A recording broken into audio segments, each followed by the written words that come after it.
So I remember I was in the Chile MTC, so we just had a bus ride, and we got to the mission home, and everyone was really excited. I remember the mission home felt like home. And so we went there, we met our trainers, but we didn't know who was our trainer. We just met, we were in groups of people, and we had a little conference, and then they let us meet our trainers, and they announced it, and it was really fun. The assistants made it fun to announce who would be your trainer.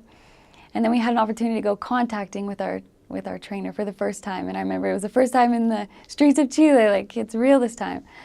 Oh, I remember that my companion looked at me like ready for me to just start talking, and I didn't understand anything, but I remember seeing her and she was excited, and that made me excited, and that was a great first day. And then we all shuttled on our buses and headed to our areas, and we started work from there. So that was the first day of the mission. It was really exciting, and it was really special. So Rancagua, it's right in the middle of Chile. So it's right under Santiago. It'd be like Salt Lake to Provo, would be Santiago de Rancagua. And it's north of Concepcion, so it's like right in between two big cities.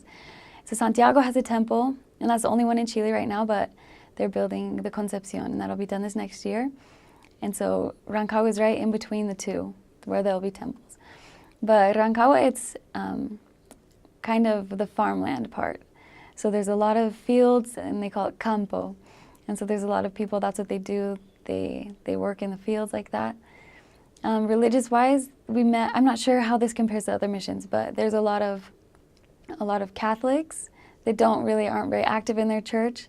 They don't go to church on Sundays, they just believe in God, and they don't really know who He is, but they say they believe in God, and they like to believe that they believe in God. There's some that are evangelics, and they are very firm in their religion, so they will they'll let you in to fight with you a little bit.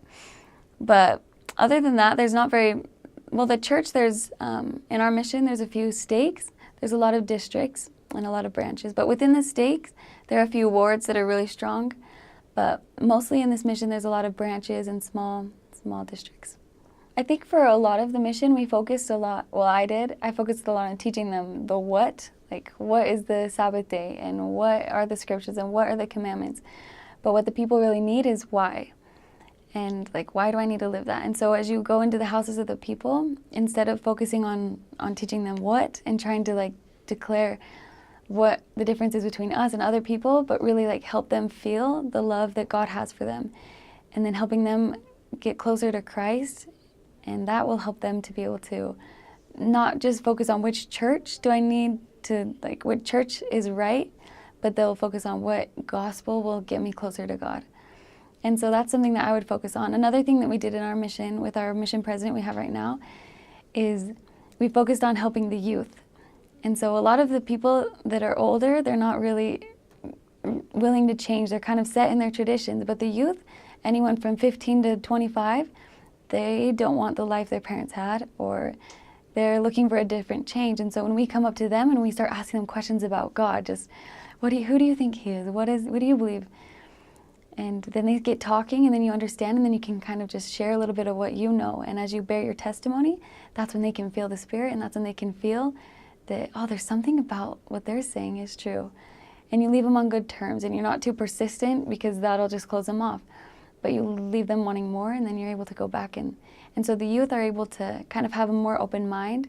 So as we focused on this at the end of my mission, we were able to see a lot of success in helping the youth kind of get on the right path. So I started the mission in March of 2016.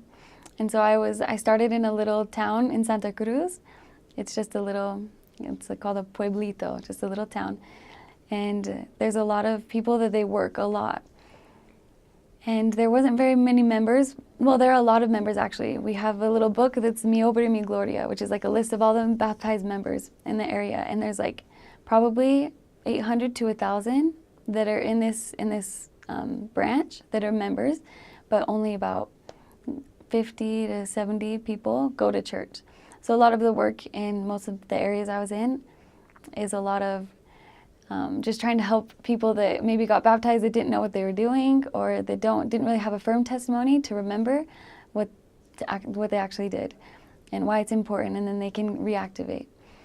And so I went from that area to another area called Durango, or Las Nieves. And here it's a ward. and they have a great ward. That's where I learned how to work with members. They would have ward councils, and we were able to like follow a lot of things that can preach my gospel. So that was really amazing to see how when you really work with members, it is a whole different thing. It really is the way missionary work should be. And so that was amazing to be able to work with members and to see that. And then I also went to Rauquen in Curicó, and that also was a ward, and that was really fun. There's a lot of great people there. The ward is strong as well, and we could apply what Preach My Gospel teaches all the time. The people are very loving there. They're really, I remember I was there during the summer, and in this part, at least in Chile during the summer, they work all the time. It's the time of the harvest. So everyone's working 12-hour days, seven days a week, and they bring buckets of fruit home. And a lot of times they just give us fruit, and so we'd be on our bikes riding home with like a bucket of blueberries. But they're so nice, and they'll just give us stuff because they feel good around us. And it was really cool to see that. They were really nice. And then I also had the opportunity to go to the city, to Rancagua, like it's called Cachapual, is the actual ward.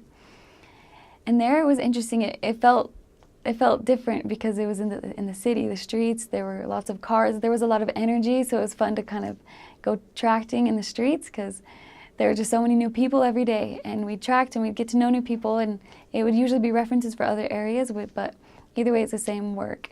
But it was really cool to be in that energy. The people weren't as accepting, or they wouldn't open their doors as much as like the field. But that was also a ward that I was in. And then I finished the mission in Pichidegua, which is a tiny town, and everybody knows everybody, which was kind of interesting, because in the other areas you'd have a neighbor that has lived there for 30 years and doesn't know the name of his other neighbor. But in Pichidegua, everybody knows each other. Everybody knows like the names of everybody else, which was way cool. It felt like home a little bit.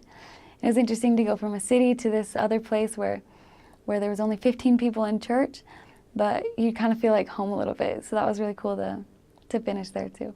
So Santa Cruz, it's about 2 hours from Rancagua to the south. But then the other ones are pretty close to the city of Rancagua. The farthest south I got was in Curicó, and that's about 2 hours as well, but just right off the freeway. So Rancagua, it's just, I remember that before the mission, I Googled Rancagua when I got my call to see what it was like. And the same picture showed up. It was a picture of a church with, it was like a red church building, and there was like a statue in front of it. And so that's right in downtown Rancagua. That's where the plaza is. And right around the plaza, there's a bunch of like little stores to just go shopping in. And everybody kind of sells their own thing. And also in the houses, in all of the like neighborhoods, everybody kind of makes a little store out of their house. And so you can go, that's how people buy their food. Sometimes they go to the big grocery stores like the Leader, which is like Walmart. But they also have these little stores outside of their house. So you can go and buy your milk and butter and eggs and candy and whatever you want from this place. And those are like on every corner. Everybody has these. And I'm trying to think, for P-Day, there are a couple museums that we've gone to that were really cool, like museums of the history of Chile. The best part was from the 33 miners of that story that happened that they made a movie about. There was part of this museum that was dedicated to that, and it was really interesting to see, and it was really overwhelming, like to see all that had happened in Chile before. And also, everybody talks about the earthquake that happened in 2010. And a lot of times that's a good way to get talking to people, is you can ask them, like, do you remember this? It's kind of like our 9/11 when people ask about, like, what were you doing and what changed in you when that happened? It was the same thing with this earthquake that happened, and people start talking about how they started to think about God more, and they started to think about, like, that God is in control of all this, and why does he let this happen? But, so that's something big that happened there, like, recently, and so that's cool to talk about with them. Kind of hear about what they were doing during that time. The weather, people explained it's kind of like California, which is true. It doesn't get cold enough to snow, but it rains a lot. And so when you're outside, you kind of get wet, but that's okay if you have umbrellas and stuff. And it's a little bit windy where you are, but not too bad. And then during the summer, it gets pretty hot. You got to drink a lot of water, And people will let you inside sometimes. They're really nice. They'll let you in, get a drink of water. You can start talking to random strangers. They'll talk with you. Well, they talked with us at least. And for transportation, most of the areas you have bikes, which is really fun. There are a couple that don't have bikes, but it's because your area is probably small, and so you don't really need a bike to get around. But if you need to go to other like cities or other towns, they have colectivos and they have micros, these buses. And so you just kind of, the colectivos will take you in a circle, and then you can get off and on whenever you need. But other than that, you're on bikes and walking around, which is good. The people for jobs, they usually work for like seasonal jobs. So during the summer, everybody has lots of work to do. Everybody's working in this harvest. They're all picking fruit. And then during the winter, it gets a little bit more complicated for the people that don't have steady jobs. But the best paying job there is an engineer. And so a lot of the people that are in the city that can pay for these nice houses, they're usually the engineers. And the housing of the missionaries, usually 4 sisters house together, but I was a lot of times in houses of just 2 of us. And the houses are very nice. They take care of the sisters at least. And every house has an alarm system, so you're not worried about people coming in or out. There's an alarm system that notifies like the president, the assistants, and everything in the sisters' houses. There's crime, just people steal a lot in Chile. But if you just take care of your stuff, like no one's gonna come up to you and like try to rob you where I was at. Sometimes if your bike isn't locked up, they'll steal your bike. So you have to make sure that if you're not riding your bike, you lock it up. But we never had any problems with people coming up to us and trying to steal any of our money or credit cards. But that could have been in maybe elders, the areas of the elders, but at least where we were, never heard of that with the sisters. Nearby Rancagua, there's this big mine that people love to talk about. So many people work there too. And during the winter, the members will offer to take you up and see this mine and see the snow. Sometimes it snows up on the mountains, but not in the valley. So everybody looks at the snow and wants to go to it. And so sometimes the members will get to go take you up there and that. But wildlife, well, there's dogs everywhere. On every corner, there's dogs. Sometimes they have 4 legs, sometimes they have 3. Sometimes they have 2 eyes and sometimes no, but the people are nice. They'll put on like little sweaters on the dogs and they'll put out food because they probably have dogs inside their house, so they can't have more. But the people love the dogs. But that's really the only wildlife that there is, but there's a lot of dogs. I love Chile. The people are so wonderful. It's so easy to just go up and, well, it might not be easy, but if you just start talking to someone, they will love to listen from you. They'll love to listen to you. They want to talk about their lives, and so if you can just get up and start talking, they will happily talk to you for hours. But they're great. Chile, the people there are so wonderful. They love to cook, and that's kind of a way that they show their love to you, is by giving you food. So a lot of times they'll feed you a lot. They'll let you try new things. They'll ask you about your culture. And so they're very loving people. They're not very cold. Of course, you'll have some of both. You'll have cold people, but for the most part, they're very loving and very open. They love soccer. They love to talk about it. And if you play soccer, they'll love you forever. And yes, the Chileans, they love their bread. They eat bread 3 times a day, breakfast, lunch, and once. And they love to put avocado and everything on it.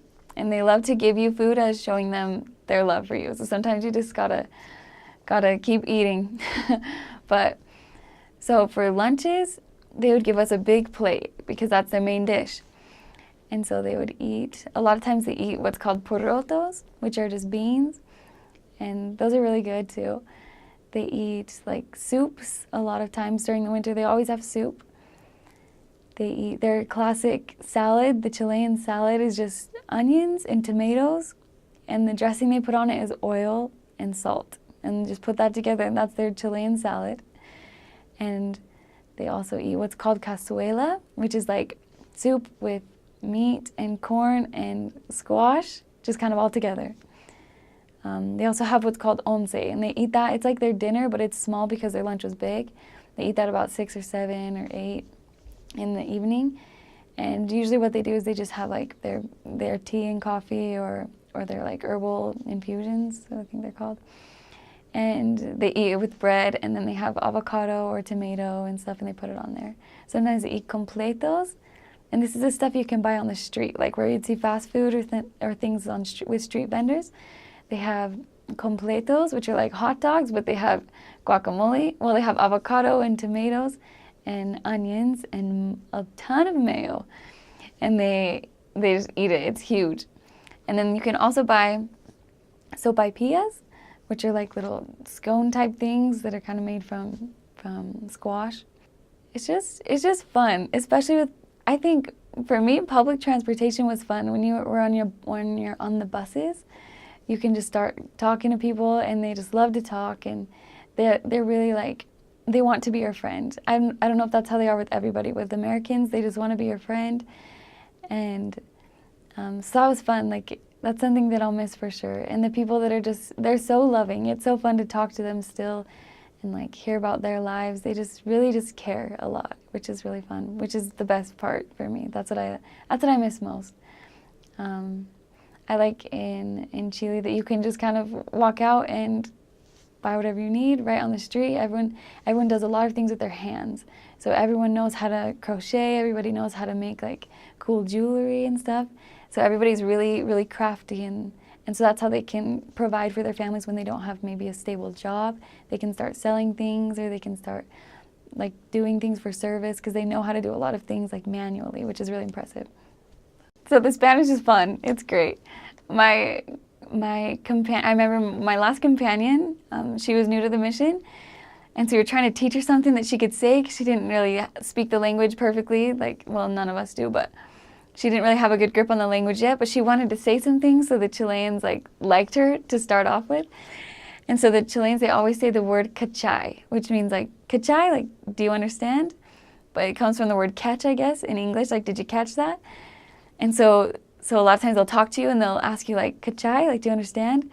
So we taught my companion that, and so she didn't understand everything that they were saying, but she understood the cachai, and we taught her that when they ask you that, you can say, sí, cacho, like, yes, I got it. And so they'll be like, nice! And so I remember that a lot of times they'd be talking, and she'd kind of not understand anything, but the people would be like, oh, like, cachai? And she'd be like, sí, cacho, and they would love her. And they knew that she didn't understand anything, but they liked that she understood this Chilean word. So cachai, that's a good one. They say po to everything, so it's kind of funny. It's not too hard to understand them. Well, it's hard at first, but it's kind of fun to hear their like rhythm of speaking. They like to put like I at the end of a lot of conjugations. So once you understand that, it's not too hard to understand them, but they'll like you for sure if you can like pick up a couple words like cachai or things like that. But you don't want to be informal. But if you understand what they're saying and you can kind of like laugh along with them, they'll like that you understood something Chilean and not just something Spanish.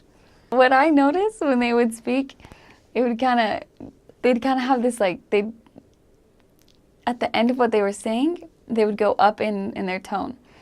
And so they'd be like, na na na na. And so they'd be like, no quiero, or oh, eso, no mamá, or como, ya, po. And so they would just kind of like, the end of their word would kind of go up, which is kind of funny. And so you could like hear them. And yeah, that was kind of funny, a weird quirk of their Spanish. I think on the mission, a lot of times the power of music was very, very special. I remember that in a lesson, we were teaching about Jesus Christ and the atonement. And this person was very hard-hearted. They weren't really willing to open up and accept that they need Christ in their life. But we decided that in the middle of the lesson, we would sing a song for them, a hymn, and we sang, I Stand All Amazed. And as we sang, this man, this big man, he began to tear up. And it's because he was able to feel through music that really we need God in our lives, and we need the Savior. And we're nothing without him, but he loves us. And as he felt this, he was then more willing and more open, and he ended up going to church and taking his family with him. And so that was also a testimony builder of the power of music. I remember thinking before that I wanted to like have really cute clothes and have good, and I did not want to buy those like shoes that sister missionaries are known for. I just thought they were so ugly. But my mom convinced me to buy them because they're good for walking. And so in my areas where I was walking, I loved them. I used them all the time because when you're out on the mission, especially where we were, it doesn't really matter the style. I know that in other parts of the world, maybe it's important, but you just don't really, it's not very important. So I would suggest to get good pairs of shoes where you can walk in and that you're comfortable, because a lot of times the girls wear shoes that aren't very comfortable and they aren't very supportive, which gives them a lot of problems in the knees and in their backs and stuff. And so it's not really worth it because it really doesn't matter. So if you get a good pair of walking shoes, then you're good.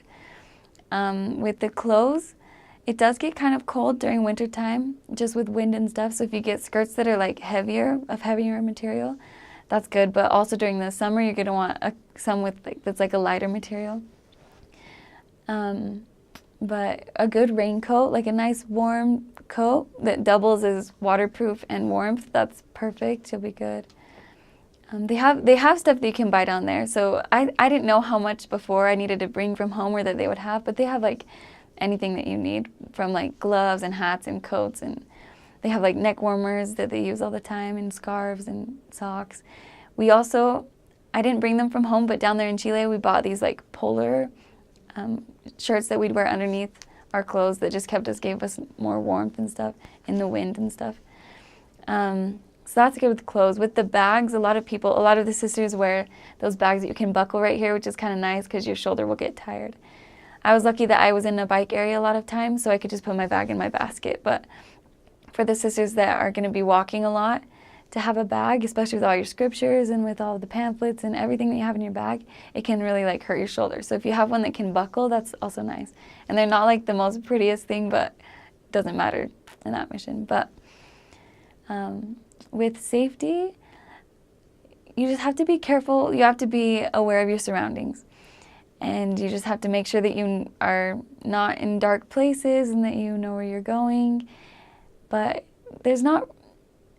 they'll keep you in safe areas. They put the elders in the scary areas, so they keep us safe. My dad, the whole mission, he was wanting me to buy pepper spray, but it's illegal in Chile. But he just wanted me to have something that I could just have on hand. And so we made this little I just put water and lemon juice and like pepper, like in my own pepper spray. It's probably terrible, but I had that on hand just in case, and my dad could sleep at night and I could too. So just we never had any problems, and no one did in the mission that I heard of. There were a couple times that like men would start following the girls, but if you know that and you're open about it and you talk to people, like your companion and the elders and president, if it's really like bothering you, he'll take care of you. A couple times the sisters were transferred to other areas just to avoid any problems, but it's awkward sometimes because they're used to like greeting you with a kiss. So we're not supposed to do that as missionaries, but the men don't know that.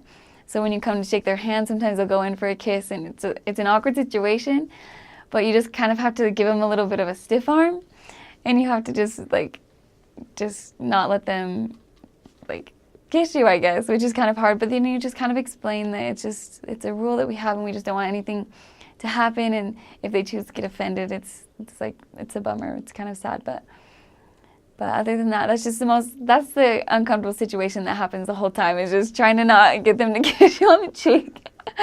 But it's okay. It's just their culture, and once they know, they usually respect that. But it's just the first time we have to like teach them, and so that's the best thing you can do, just kind of stiff arm them. But it's kind of got to be nice too. And health-wise, there's not too many like rare diseases that come. I remember in South America in the mission, they said there was some scare with mosquitoes, but Chile's really protected with the mountain range, so we didn't have to like wear pants. We didn't have to they did give us all bug spray just in case. A couple girls would get rashes, I think, just from the dry air, and with not the dry air. I don't know why they got rashes, but anyways, with bugs and stuff, maybe just because their skin's not used to it. But it's nothing like really serious. It's nothing that like lotion and stuff can't fix. And they have stuff down there too. They have pharmacies that you can like ask about. And the mission president and his wife, they have, and the couple missionaries, they can help you too. like know what type of cream you might need or whatever. But there's not really any problems with that. Sometimes bugs can come into the house like bed bugs, but they just have like a fumigator that will come in, that they can like clean your house. So that happened a couple times in the mission, just not to my house, but other sisters that had to just get everything cleaned off. And then after that, it's not a problem anymore. But so like bug spray is good, but you can buy it down there too. And the mission supplies it as well. I remember that it was pouring rain and it was hailing. And I remember we took a video of it because we could barely even leave the apartment. But it was hailing rain and it was really windy and it was really rainy. But that just happened like twice probably. But that was pretty extreme. One time we were contacting a house and a dog came up, and I remember we were talking to this guy, and all of a sudden I felt something really warm touch my leg, and then I looked down and the dog was peeing on my leg in the middle of our contact. And so that's why the dogs and I have this love-hate relationship. So the dogs are just very friendly. They'll just kind of come up to you and just kind of touch you, snuggle you, or kind of use the bathroom on your leg. But that was the dogs. There are also a lot of birds I found, at least in my area. Some of the people like collect birds. So there were a lot of places where people had like a ton of random birds going around. I remember one time we were taking this bus. We were trying to find this area that was a little bit outside of the main part of the city, but we had to visit a member in the ward. And we were trying to get this done this day. And so it was getting a little bit late, but we still had time to take the bus, go out, and come back. So we get on the bus, and my companion was new to the area. This was my second transfer, so I didn't really know the area super well. But we get going on the bus, and I'd only been to this member's house once before. So I couldn't remember exactly where we would get off the bus. But we were going, and I didn't recognize it. And then I started to recognize, and the sun was going down. I started to realize that we were farther away than the house. And I realized, and I asked the bus driver, we said, where are we? Where did we get farther? Or where are we at? And he told us, and we had passed where we were supposed to get off like 15 minutes ago. And by now it's dark. And so we told him, we said, stop the bus, we need to get off. So we got off the bus, which was probably a bad idea too. And we looked around and we were in the middle of nowhere, completely stranded. And just all that there was this one long road.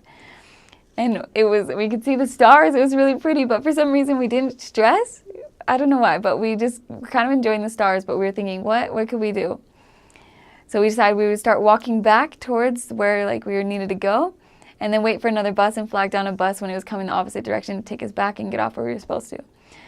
So as we're walking, we're just kind of like, we kind of said a bunch of prayers because, right, you're naturally like really scared because we're in the middle of nowhere. And all of a sudden a truck starts to come by. A truck passes us and stops and pulls over. So we started stressing because we're like, some man is going to come. I don't know, but we got really nervous. And so some guy gets out of his truck. And so we stopped walking. We didn't want to like approach him because some stranger. Anyways, he looked back at us and he says, Hermanas, what are you doing out here? And it was a member in the ward, and he had passed by and he saved us. But anyways, he waited with us until we got another bus because we couldn't get in the car with him because he was alone. But he waited for another bus, and we got another bus and flagged it down and then walked out. But it was a dangerous experience because we were in the middle of nowhere and anything could have happened, but we were protected. So that was something that happened in my first area.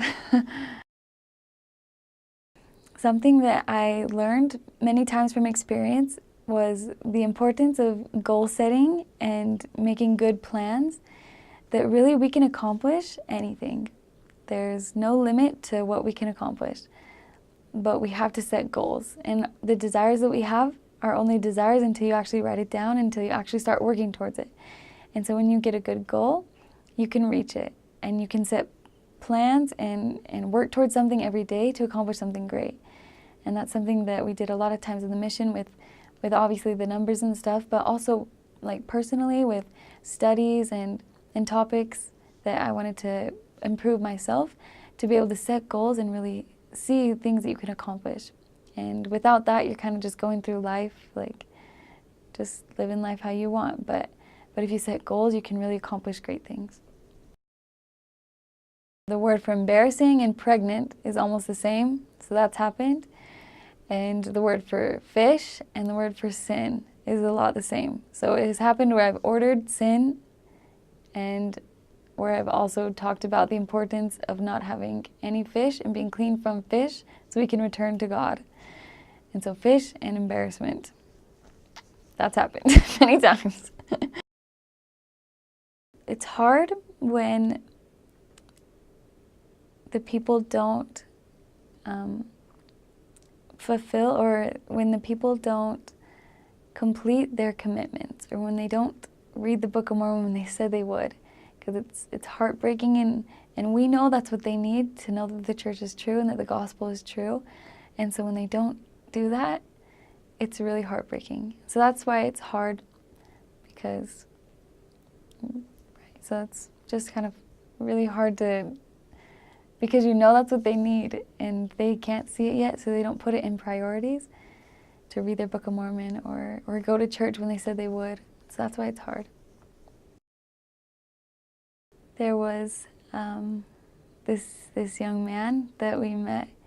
He was absolutely incredible. He was so wonderful, and he was a reference from one of his friends that he worked with. And we went and met him, and he let us in, but he was alone, and so we couldn't go inside his house and we couldn't teach him. And I remember that we both felt very strongly that we needed to leave him with the Book of Mormon. But it was really hard because we wanted to teach him right there, but we couldn't because we wanted to be obedient. And we knew that if we were obedient, then he would be blessed, and we would be blessed in this situation. And I remember as we left him with the Book of Mormon, all we could do was just testify that if he read this, then he would know for a fact that God is his loving Father in heaven and that Jesus Christ is his Savior. And we left, and I remember when we came back, when we came back with another member, and he told us that he had been reading the Book of Mormon and that he knows that God loves him and he knows that this is what God wants for him. And that was so special because it kind of taught me that obedience is more important. And even if we thought that nothing bad would happen, but we couldn't enter because he was alone, if we were obedient, then good things would come. And he read the Book of Mormon and he knew it was true.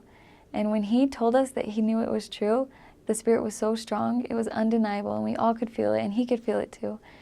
And that also taught me that when you bear your testimony to someone, it really invites the Spirit, and it's very powerful. The mission is absolutely wonderful, and you will love Chile. Chile is very special. It's a sacred experience that you'll have. It will change you more than you can imagine right now. It changed me. I know that as you serve the Lord, you will need to forget about yourself. And as we forget about ourselves and as we lose our life, God will help us find a better one. But I know that the people down in Chile need testimonies, need strong people that are willing to love them and to help them. It's not easy. It's going to be hard at times, but that's why you'll love it. That's why you'll grow. But it's all a wonderful experience. It's all uplifting, and if you stay close to the Spirit always, then you can't go wrong. And there's no wrong. So open your mouth and talk to everybody on the street and just enjoy being a representative of Jesus Christ. And know that in the hard days, the days when you feel like you're suffering, then you're understanding a little bit more of what Christ did for you. And that will bring you closer to Him too. And I know that Jesus Christ lives and that this is His work. And that you'll feel the same in Chile. And you'll love the people and pray to love the people right now. I started to pray for the people of Chile the day I got my call, and that helped me to love them before I even met them. And that helped me to forget about flaws and forget about anything that's hard for them, and help me love them and forget about myself. And because it's not about us, it's not about you, it's about them. And you will feel so much joy as you completely dedicate your mind, your heart, and everything to the Lord.